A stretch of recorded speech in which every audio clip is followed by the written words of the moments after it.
네, 안녕하십니까. 핀테크와 행동재무 김정환 교수입니다. 지난 시간에 이어서 우리는 센치멘트나 무드나 이런 것들이 어떻게 주가에 영향을 미치는가를 같이 공부하겠습니다. 이번에는 신나는 거, 스포츠 센치멘트입니다. 꿈은 이루어진다 그랬습니다. 그죠? 뭡니까? 2002년 월드컵 기억나세요? 예, 저게 한국하고 어디하고 할 때였는지 기억나십니까? 터키전입니다. 예, 터키전. 형제 나라 터키. 그래가지고 우리가 꿈은 이루어진다 막 해가지고 진짜 4강까지 갔던 그 신화의 2002년입니다. 그죠? 자, 그래가지고 보시면은 이 스포츠 센치멘트, 그죠? 국가 대항전을 했을 때에 월드컵 축구 경기에서 지면은 우울해지잖아요. 그죠? 탈락하면은. 그래서 그런 그 우울 모드가 그 나라의 주가 지수에 반영이 되더라 하는 연구가 되겠습니다. 그게 어느 정도가 되느냐? 주가 지수로 0.38% 정도 평균 떨어지더라는 겁니다. 마찬가지 현상이 국제 크리켓, 럭비, 농구대회 이런 데에서도 나타났다 하는 거고요. 이게 뭐 한두 게임 갖고 대충 한 거겠지. 어린 반푼어치도 없는 소리 하지 마세요. 이게 뭐냐면은 전 세계의 빅데이터, 스포츠 빅데이터 다 때려잡아가지고 한 연구예요. 2007년에 런던 비즈니스 스쿨에 알렉스 에드먼스라는 이 천재 교수가 있습니다. 이 사람인데요. 에드먼스라는 라스트 네임 치고는 왜 동양인이지 싶으신데 중국 계통으로 아마 뭐 이민자거나 아마 그런 것 같습니다. 혼혈이거나. 그 다음에는 에드먼스, 그 다음에 가르시아, 놀리 그랬는데 이 양반들은 이제 노르웨이 분하고 그 다음에는 지금 저 콜로라도 쪽에 계신 분이고 그렇죠. 예. 좌우지간에 이 양반들이 이제 이 논문 써가지고 스타가 됐는데, 그러면은 0.38% 지수로 떨어진다는 건 상당히 큰 겁니다, 사실. 요즘 그 거래 비용 생각했을 때. 스포츠 경기만 쳐다보고 있어도, 돈을 벌 수 있다 하는 건데요. 그럼 사례가 어떻게 됩니까? 있습니까? 계속 나오고 있어요. 계속 나오고 있고, 항상 100% 나오는 건 아닙니다. 이건 다 확률적인 거기 때문에. 안 나올 수도 있어요. 그렇지만은, 평균적으로는 나옵니다. 여러분들 100번 하면은 60번 이상은 이런 게 나온다는 거예요, 거의. 그죠? 2018년 월드컵, 그 러시아 월드컵이죠? 그때 이런 일이 벌어졌습니다. 뭡니까? 가장 기억에 남는 거. 태극전사가 독일의 전차군단을 2대0으로 완파를 한 적이 있습니다. 그죠? 뜻밖의 패배를 당하신 독일의 주가지수가 어떻게 됐을까요? 네, 27일 날은 휴일이었던가 뭐 그래요. 그 다음날 주가지수. 그죠? 이게 저녁 때 있었으니까 1.6% 지수가 빠집니다. 닥스 주식에. 그때 무슨 뭐 독일의 특별한 어나운스먼트 뭐 이런 경제적으로 이상한 일이 있거나 이런 것도 아니었었어요. 그때의 주된 이벤트는 월드컵 딱 하나였어요. 세상에 우리가 한국한테 지다니 이러면서 실망 모드에 그 다음날 주가가 1.6% 빠졌다 하는 거고요. 진 나라에 대해서입니다. 이긴 나라에 대해서는 이런 얘기가 없습니다. 여기 연구 논문 자체가 항상 보면은 비관적인 거에 대해서는 민감하게 반응하는 반면 긍정적인 거에 대해서는 그렇게까지 많이 반응하지 않는 그 비대칭성은 항상 있습니다. 그 다음에 이 천재 교수가 런던 비즈니스 스쿨에, 그죠? 이 에드먼스가 금년에 또 이 센치멘트를 가지고서 또 스타가 됩니다. 그죠? 무슨 논문을 냈냐면요. 음악 감성. 이걸 가지고 주가랑 연관 지었어요. 음악은 만국 공통의 언어라고 그러잖아요. 이 양반들, 페르난데스 페레즈하고 가리엘 뭐 이렇게 교수팀이 2021년에 JFE에 낸 논문이 뭐냐면은 스포티파이 있죠, 스포티파이. 여러분들 그 음악을 이제 디지털하게 앱으로 다운받아가지고 그때그때 막 듣잖아요. 다운받아서 듣기도 하고 스트리밍으로 듣고.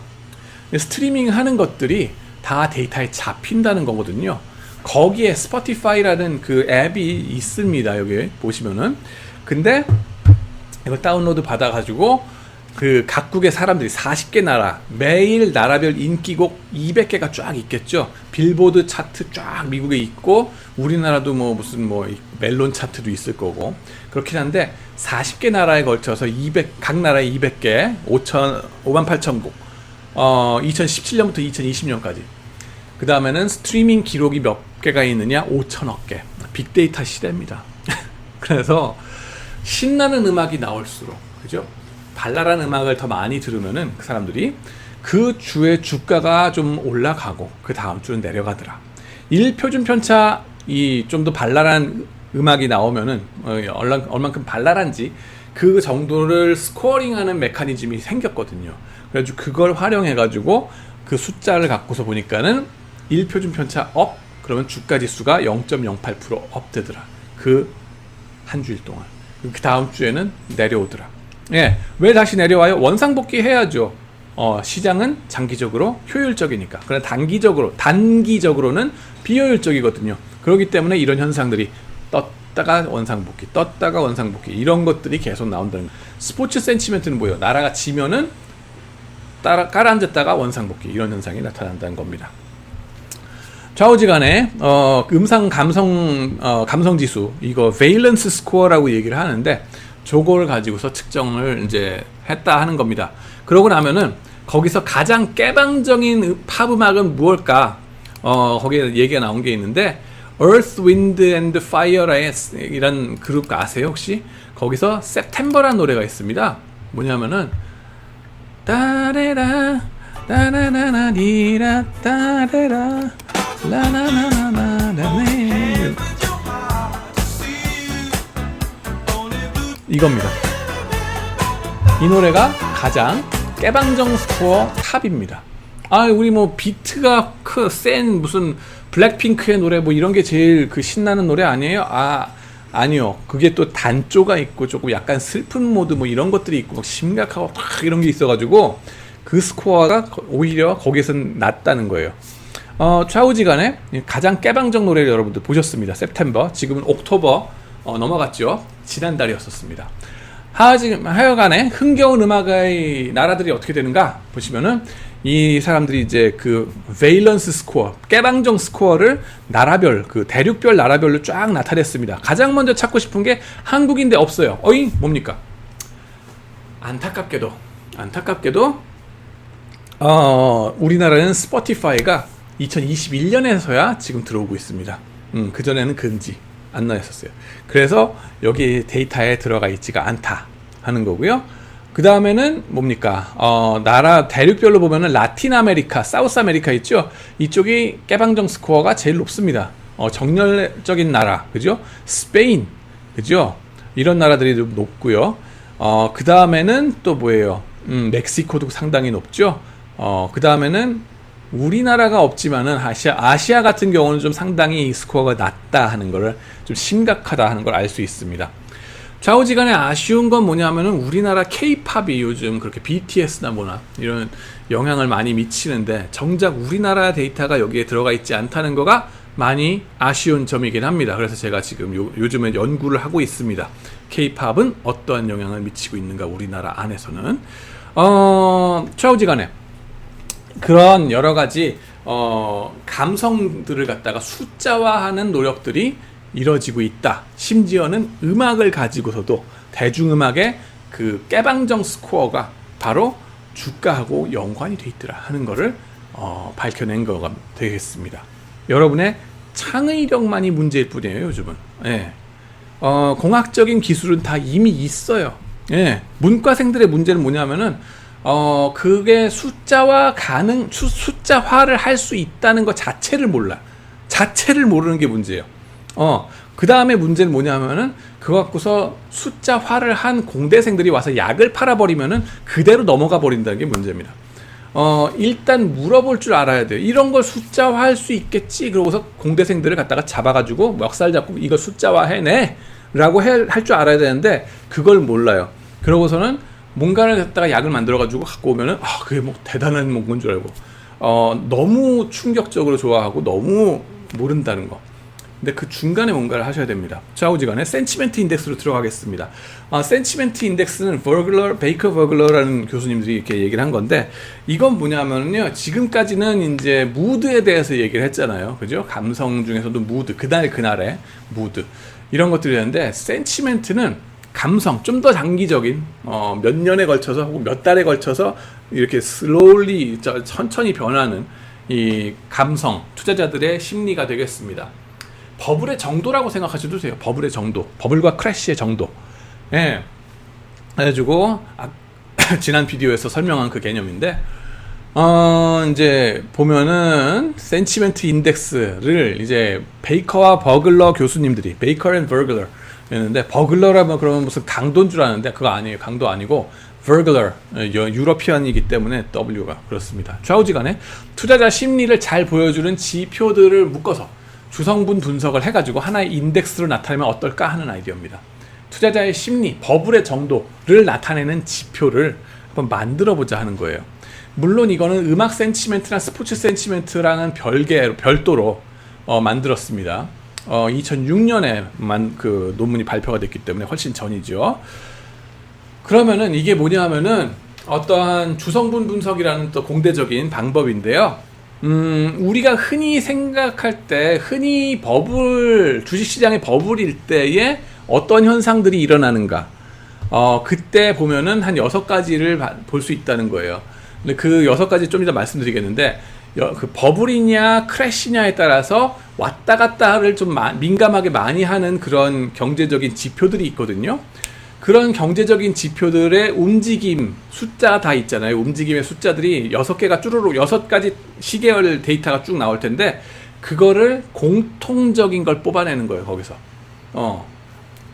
그래서 그 6가지의 지수를, 그 지표가 뭐가 있겠느냐 하면은, 첫 번째로 Closed-end Fund Discount라고 합니다. 폐쇄형 뮤추얼 펀드의 순자산 가치 대비 할인율이 되는데요. 뮤추얼 펀드는 개방형과 폐쇄형이 있죠. 그래가지고 폐쇄형을 보면은 일단 돈을 박았으면은 이제 이게 끝날 때까지는 이거를 빼질 못해요. 리딤, 뭐라 그러지? 환매가 안 됩니다. 대신에 이 주식 자체를 주식시장에서 트레이딩을 하죠. 이게 다른 회사 하나인 것처럼, 이 별개 회사처럼 트레이딩이 됩니다. 그러고 나면은 이 회사의, 그러니까 그 뮤추얼 펀드의 주가 자체가 뭐가 돼야 하느냐? 거기에 NAV가 돼야 될 거 아니냐? Net Asset Value, 내지는 이 뮤추얼 펀드가 들고 있는 포트폴리오가 있겠죠. 뭐 삼성전자 얼마, 무슨 뭐 하이닉스 얼마 이렇게 막 들고 있을 거 아니에요. 그러면 그 들고 있는 주식들의 가치의 합 자체가 이 뮤추얼 펀드의 시가총액과 같아야 될 거 아니에요. 이꼬를 해야 될 거 아닙니까? 그죠? 근데 이꼬를 하지 않더라 하는 게 미스테리 중에 하나입니다. 시장이 효율적이라면 둘 다 같아야 되는데 왜 디스카운트가 될까? 근데 그 디스카운트 되는 정도가 이제 버블과 크래시일 때랑 같이 움직이더라 하는 거예요. 센치멘트가 높을 때, 버블일 때는 이 디스카운트가 적고 혹은 프리미엄까지 올라가고, 반면에 크래시일 때는 이것이 뮤추얼 펀드, 클로즈드 엔드 펀드 뮤추얼 펀드의 디스카운트가 크더라 하는 거. 이것이 시계열로 크다 작다가 나오죠. 그 데이터 하나, 첫 번째. 두 번째는 뭐냐면은 주식 거래량입니다. 여러분들 버블일 때 주식 거래를 많이 합니까? 크래시일 때 주식 거래를 많이 합니까? 하고 여쭤보면은 당연히 버블일 때죠. 여러분 2020년 때 작년에 주식 거래 많이 하셨죠. 버블이니까. 금년에 많이 합니까? 겁나서 잘 못해요. 그리고 금융 위기 같은 거 왔을 때 다 얼어가지고 꼼짝 못합니다. 예. 그런 거래량, 이것이 버블과 같이 가더라. 그 다음에는 IPO가 같이 갑니다. 3번, 4번은요. IPO. 요즘 작년과 금년에 IPO 진짜 많이 하죠. 그죠? 카카오뱅크를 비롯해서 뭐 SK 바이오팜 뭐 어쩌고저쩌고 해가지고 물 들어온다 노져라. 그죠? 뭐냐면 버블일 때, 주식시장이 버블이고 그러면은 CFO 입장에서는, 그 회사의 CFO 입장에서는 자금 조달할 때 뭘 갖고 조달해요? 주식 발행해가지고 자금 조달을 하는 거예요. 같은 프로젝트가 있다고 했을 때도 은행 가서 돈 빌리거나 사채를 발행하는 것보다는 버블일 때, 주식시장이 버블일 때면 야 물 들어온다 노져라, 저기 주식시장 가가지고 주식 발행해가지고 돈 벌자 하는 거죠. IPO 하는 회사 수도 많고요. 버블일 때는. 그 다음에 IPO 하는 첫날의 주가 수익률, 따상 뭐 여러분들 말씀하시잖아요. 그죠? 따상상? 뭐 하여튼 간에 따상상, 그치? 그런 거 하시잖아요. 그죠? 미국 같은 경우는 그 가격 제한 폭이 없기 때문에 첫날에 몇천 프로 막 점프할 수가 있어요. 네. 그런 것들이 뭐랑 같이 가느냐? 주식시장의 버블의 정도랑 같이 가더라. 당연히 주식시장에 다들 열광하는 버블 상황에서는 IPO 첫날 주가가 튀는 것도 엄청나게 튑니다. 그죠?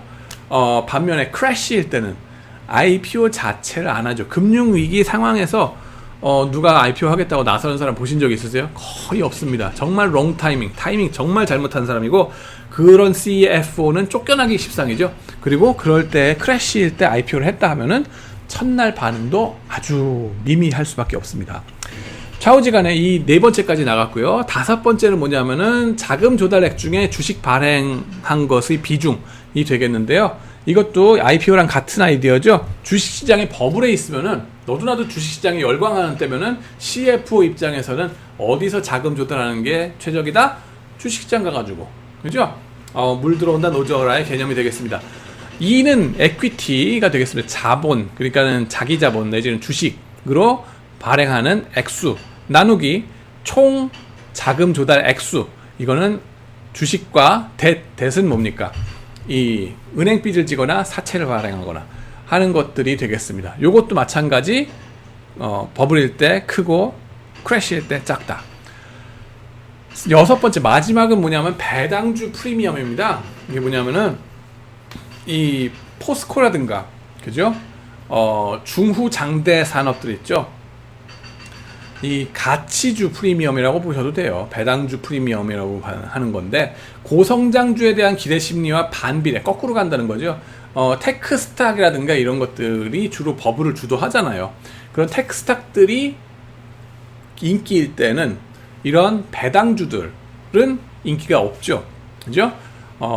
테크스탁들은 배당 자체를 안 하고, 그죠? 할 수가 없고, 다 재투자를 해야 되기 때문에. 반면에 역사가 깊은 오래된 회사들은 벌써 성장할 거 다 했고, 그죠? 배당 빼먹을 거밖에 없어요.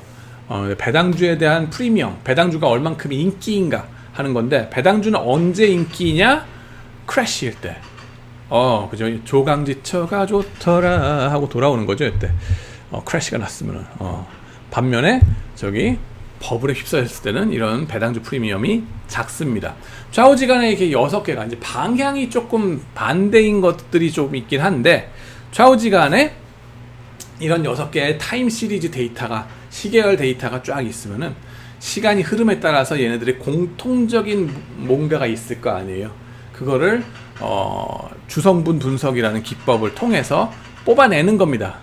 그거 갖고 센치멘트 인덱스라고 한 숫자의 계열로, 시계열로 나타낸 겁니다. 그게 센치멘트 인덱스가 되겠습니다. 6개 여기 쭉 있죠. 이거의 시계열 차트가 쫙 나오고, 그거에 주성분이 되는 숫자 이렇게 뽑아낸 겁니다. 센치멘트라고 해서.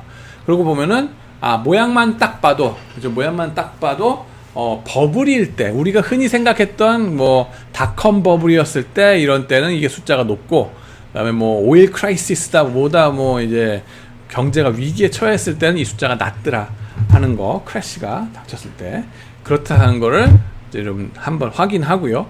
그 다음에는 센치멘트 인덱스 갖고 뭘 확인하느냐? 센치멘트 인덱스가, 그죠? 센치멘트 인덱스가 낮았을 때, 즉 크래시일 때 어떤 주식에 투자를 하면은 추후에 돈을 벌 수 있을까요? 하는 건데, 주로 뭐라고 했어요? 대형주보다는 소형주가 센치멘트의 좌우가 된다 그랬잖아요. 센치멘트가 사인 곡선처럼 오르락 내리락 할 거라 치면은 지금 바닥을 찍고 있어. 그러면은 대형주를 사야 돼요? 소형주를 사야 돼요? 소형주를 사야 되죠. 왜냐하면 대형주는 센치멘트의 영향을 안 받아요. 그래가지고 센치멘트가 다시 올라간다고 해서 대형주가 다시 올라갈 그게 없어. 반면 소형주는 센치멘트의 영향을 많이 받아요. 그래가지고 물결 막 치면은 얘는 아주 미친듯이 춤을 출 거란 말이에요.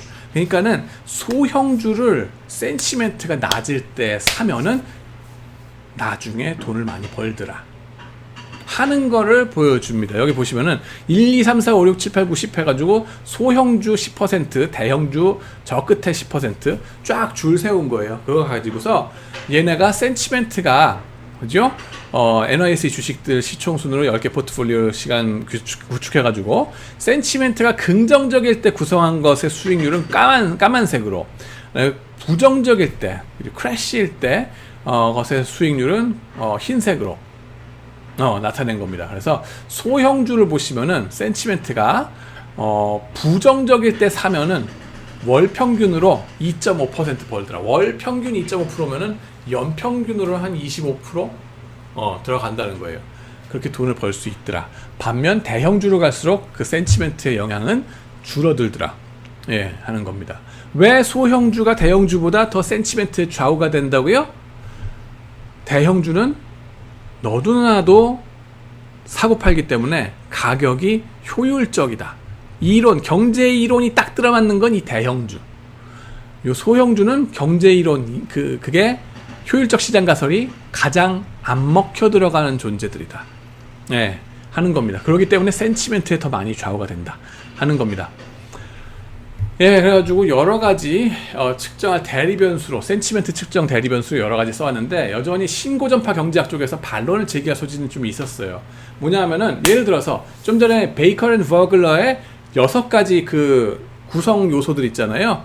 보시면은 그 중에서 폐쇄형 뮤추얼 펀드 디스카운트라고 하지만은, 그게 폐쇄형 펀드가 더 리퀴디티, 유동성 등에 있어서 리스크를 많이 가지고 있기 때문에 그런 현상들도 있지 않느냐. 이거는 경제학적인 설명이 가능하지, 이게 비이성적이라고 이야기할 수 있느냐라고 비판을 할 수도 있어요.